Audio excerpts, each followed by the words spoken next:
नमस्कार मित्रों, मैं स्वागत कर रहा हूं मैं आपको आज का करंट अफेयर्स। ठीक है, तो आज हम देखेंगे आज क्या क्या इंपॉर्टेंट है करंट अफेयर्स में, क्या क्या ज़रूरी है आज के करंट अफेयर के हिसाब से, वो सब हम देखेंगे आज। ठीक है, तो सबसे पहले न्यूज़ है करंट अफेयर्स न्यूज़ जानने पर हम हमारे शो का नाम बदल के मैंने एक नाम रखा है अपने शो के लिए। आप लोग कमेंट में करना बताना कैसा है। करंट न्यूज़ एनालिसिस, इसमें हम देखेंगे what is important for UPSC exam के लिए क्या क्या इंपॉर्टेंट है, और हिंदू एक्सप्रेस जिससे भी जो भी खबरें आई हैं वो सब। सबसे पहली खबर है टोकनाइजेशन को लेकर। टोकनाइजेशन मतलब जब आप ऑनलाइन खरीदी करते हो तो कुछ विक्रेताओं द्वारा आपका credit card debit card number मांगा जाता है। उससे आपकी निजता को सुरक्षित रखने के लिए आरबीआई का ये टोकन बनाया गया है। जब समझते हैं, जब भी आप ऑनलाइन शॉपिंग करते हो अमेजोन से या फ्लिपकार्ट से, तो उस समय क्या होता है, आपसे एक टोकन नंबर माना क्रेडिट कार्ड है वो आप ऑनलाइन पेमेंट करते हो, तो उस समय जो आपसे क्रेडिट कार्ड और डेबिट कार्ड का नंबर मांगा जाता है। देखिए, when you do online shopping your credit card that be the with online portal number going step as follow. वो नंबर जो है वो ऑनलाइन पोर्टल वाला कहाँ से कहाँ लेके जाता है, पहले भी ये देखो। वो ऑनलाइन पोर्टल जो अपना नंबर आप डालते हो उसको कंफर्मेशन करने के लिए वो अमेजोन या फ्लिपकार्ट वाला बैंक को देता है, और वो बैंक कार्ड सर्विस प्रोवाइडर जैसे कि आपका वीज़ा का या रुपए का कार्ड है वो उसको देता है। वो कार्ड सर्विस प्रोवाइडर रीचेक करके वो बैंक को देता है, और बैंक ऑनलाइन पोर्टल को देती है, और तब जाके आपका जो पेमेंट है वो सक्सेसफुल होता है। तो इससे क्या है, आपका वो जो नंबर है उसकी निजता को खतरा हो सकता है। ठीक है, मतलब उसके हैकर्स क्या है, इसके बीच ही में आके कुछ प्रॉब्लम कर देते हैं। ठीक है, तो इससे क्या होगा, इसी की निजता को बचाने के लिए आरबीआई का टोकन सिस्टम जो जो कार्ड विक्रेताओं ने क्या कहा है, उसको हम अभी कहा था आरबीआई ने कि इसको जल्दी बना दो, लेकिन उन कार्ड विक्रेताओं ने कहा कि नहीं, हम इसको 2 जून 2022 तक तैयार कर देंगे। ठीक है, तो ये न्यूज़ ये है कि जो आपका जो नंबर रहता था उसमें क्या आ जाएगा, जैसे आपका नंबर है 4725, मतलब आगे आगे बढ़ा है, तो उसकी 4725 के एक्स एक्स एक्स या कुछ उल्टा सीधा लगवा देंगे, या तो शायद इनक्रिप्टेड सिस्टम रख दे जैसा व्हाट्सअप का होता है। अगली न्यूज़ है पॉलिटी को लेकर, यानी कि पार्लियामेंट एडजॉर्न फाइंड है।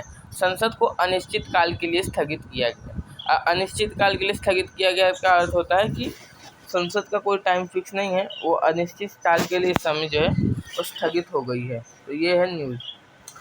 अब क्या है, what is the problem, problem क्या है, यहाँ पे एक रिपोर्ट का दावा है कि जो संसद है, पार्लियामेंट है इस साल सबसे बेकार काम की है, जबकि मतलब इस सेशन में तो और ही बेकार, यानी कि जो विंटर सेशन था इसमें पूरे मतलब 2 डिकेड्स यानी 20 साल से सबसे ख़राब यानी कम काम हुआ है। ठीक है, तो इसमें देखिए कितने बिल्स पास हुए, एक dam safety bill, farm law bill, supreme court and high court bill, surrogacy bill. इसमें चारों बिल तो मैंने आपको पढ़ा दिए हैं। अगर आपको चारों बिल को अब आप पढ़ना है तो आप मेरे ओल्ड करंट अफेयर्स के वीडियो पर जाके देख सकते हैं, मैंने आपको चारों के चारों बिल पढ़ा दिए हैं। तो बात यहाँ पे ये हो रही है कि इतने कम क्यों, और जो भी हो रहा है उसमें हल्ला हो रहा है। जैसे समझो कि आपने एक नौकर को काम पे रखा है कि आपको आपका घर साफ़ करे, और वो 1 महीने में से 1 दिन 10 दिन तो आ ही रहा है, उसमें भी काम अच्छे से नहीं कर रहा है, झगड़ा कर रहा है, वो कर रहा है, सो रहा है, तो आपको गुस्सा तो आएगा ही। वैसे भी आपको इस समय भी गुस्सा आना चाहिए, क्योंकि आपने जो संसद चुन के पार्लियामेंट में भेजे हैं वो ठीक से काम नहीं कर रहे हैं, वो पार्लियामेंट में भी जाके झगड़ा ही कर रहे हैं। ठीक है, तो इसके लिए एक टेंशन की बात यहाँ पे बताई गई है। तो देखिए इतने बिल्स पास। अब इसका अल्टरनेटिव क्या है, अब इसका अल्टरनेटिव तो यही हो सकता है पार्लियामेंट्री सिस्टम ऑफ यूके। अब यूके का एक यूके का जो पार्लियामेंट्री सिस्टम, पहले याद रखना, अगर एग्जाम में क्वेश्चन आता है कि हमने अपना पार्लियामेंट्री सिस्टम कहाँ से लाया है, तो यूके या ब्रिटेन, क्योंकि वो तो दोनों एक ही है।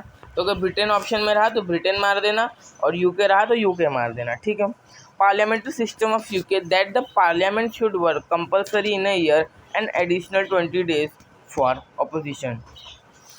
100 दिन काम करती है, यहाँ पे मैंने 100 नहीं लिखा, सॉरी। क्या है, पार्लियामेंट्री वहाँ पे ना यूके में 100 दिन काम करना कंपलसरी, वहाँ के मतलब वहाँ का एक लॉ है।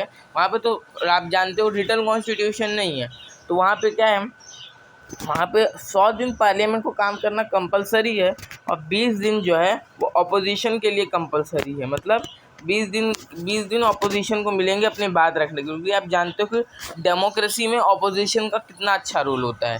ठीक है, यहाँ पे बात क्या है, टोटली अगर हम भी ऐसा करें तो क्या होगा, ऑपोजिशन क्या बात क्या झगड़ा है, इसलिए पार्लियामेंट में होता है कि ऑपोजिशन को उनकी बात ही कहने नहीं जाती है, और ऑपोजिशन हमें ज़्यादा करके हमेशा इंपॉर्टेंट बात भी कभी कभी बोलते हैं, तो हमको भी ध्यान रखना चाहिए। जैसे कि उन्होंने कृषि बिल पे बोला और 1 साल बाद वो कृषि बिल की बुराई सामने आई, इसीलिए कृषि बिल को वापस ले लिया गया।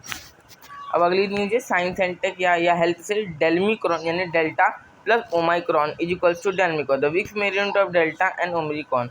मतलब डेल्टा और ओमिक्रॉन के वायरस को मिला के एक म्यूटेशन बना है जिसको हम डेल्मिक्रॉन बोल रहे हैं। ओमिक्रॉन क्या है, अगर आपको ओमिक्रॉन नहीं पता है तो आप मेरे पुराने वीडियोस को देख सकते हो, ओमिक्रॉन के वैक्सीन से मैंने बता दिया है। अब क्या है, अब ओमिक्रॉन के अपडेट्स क्या हैं। यूपी में कर्फ्यू लगाया गया है, नाइट कर्फ्यू। महाराष्ट्र में 9 बजे के बाद दुकानें बंद हो चुकी हैं और शादी में 200 लोग से ज़्यादा नहीं आ सकते। ये सब ओमिक्रॉन से बचने के लिए किया जा रहा है। और ये डेल्मिक्रॉन नया वायरस आ गया इंडिया में, तो अभी तक इसके केस नहीं पाए गए हैं। अब क्या है, anti conversion bill. Anti conversion bill in Karnataka. Anti conversion bill मतलब आपका धर्म बदलना, ठीक है, परिवर्तन, धर्म परिवर्तन। जैसे कि मैं हिंदू हूँ, कोई क्रिश्चियन ने मुझे कहा कि तू अपना धर्म परिवर्तन कर ले, मैं धर्म परिवर्तन करके क्रिश्चियन बन गया। जैसे कर्नाटका की विधानसभा में यह बिल लाया गया है कि किसी भी धर्म का परिवर्तन करने से पहले आपको अपने जिला अधिकारी को बताना पड़ेगा। क्या है, तो आप कहोगे सर ये तो हमारे आर्टिकल 25 का उल्लंघन होगा। क्या, freedom of religion, conscience and propagation of religion. मतलब आपको तो स्वतंत्रता है धर्म की, ठीक है, मतलब धर्म की स्वतंत्रता है, तो ये तो गलत बात हो जाएगा ना कि मतलब धर्म की आपको स्वतंत्रता है, धर्म की अगर आपको स्वतंत्रता है तो जो आपको अपने प्रचार करने की और परिवर्तन करवाने की भी स्वतंत्रता है, क्योंकि प्रचार तो तभी हो पाएगा जब मैं सामने वाले को परिवर्तित कर दूं अपने धर्म में।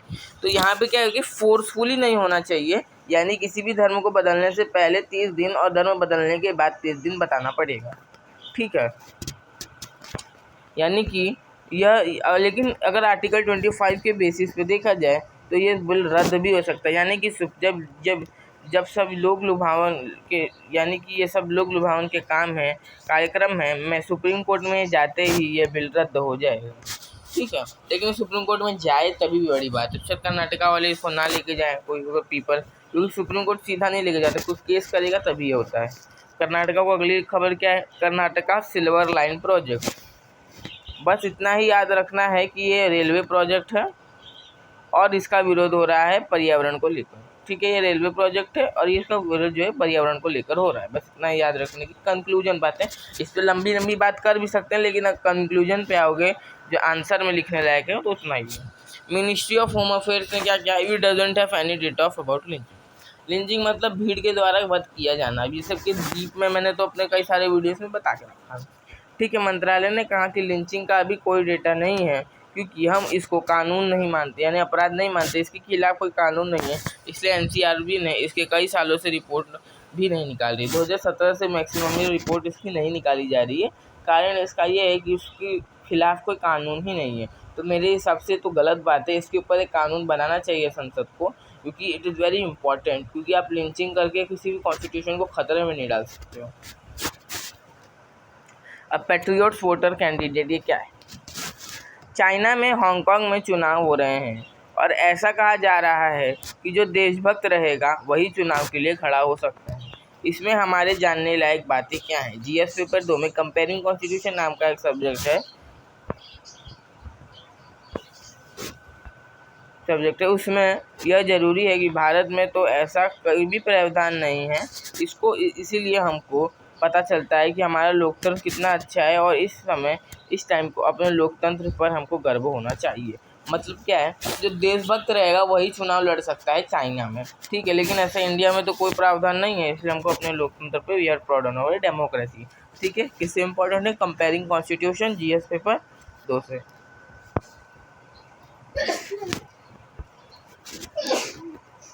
अब अगली न्यूज़ है, डिलिमिटेशन मतलब परिसीमन।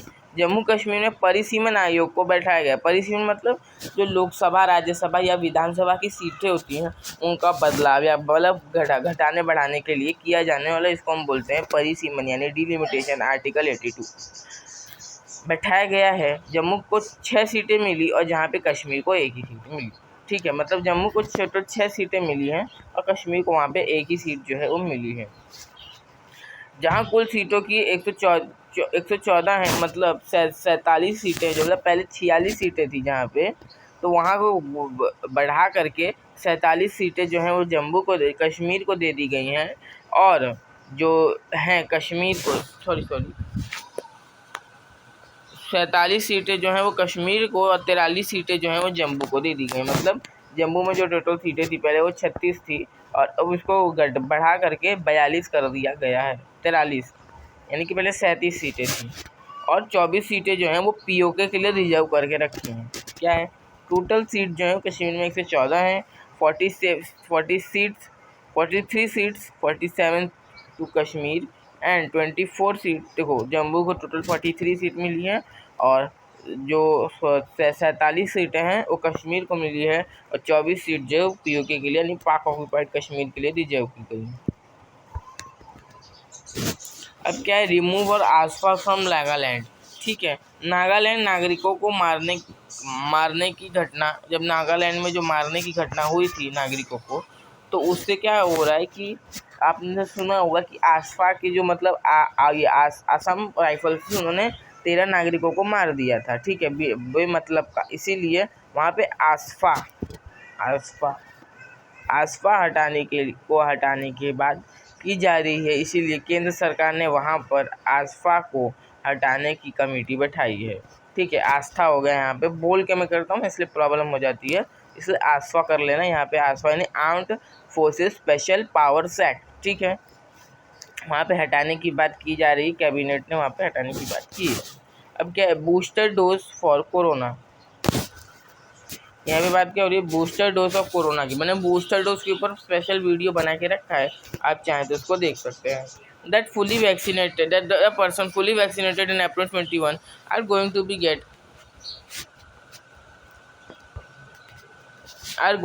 get booster dose in January. मतलब जिनको वैक्सीन जो है वो अप्रैल 2021 में लग गई थी, उनको जो है बूस्टर डोज जो है वो मिल जाएगा जनवरी 2022 में। जिन लोगों को अप्रैल 2021 तक कोरोना के दोनों टीके लगवा दिए गए थे, जनवरी 2022 में बूस्टर डोज लगवाया जाएगा। बच्चों को भी जनवरी 2022 में टीका लगवाया जाएगा, जिन बच्चों की उम्र 17 से 15 साल की है। That was the today's news, that was today's current affair. तो इसकी PDF जाने के लिए डिस्क्रिप्शन में चले जाना। ठीक है, चलिए भाई, ये वर्ड में आज इसलिए मैंने लाइक, इसमें फटाफट खबरें हो जाती हैं। पावर पॉइंट में अगर आप कहोगे अच्छा नहीं लगा तो मैं अगली बार पावर पॉइंट में ही लगाऊंगा, और अच्छा लगा तो अगली बार वर्ड में ही लगाऊंगा।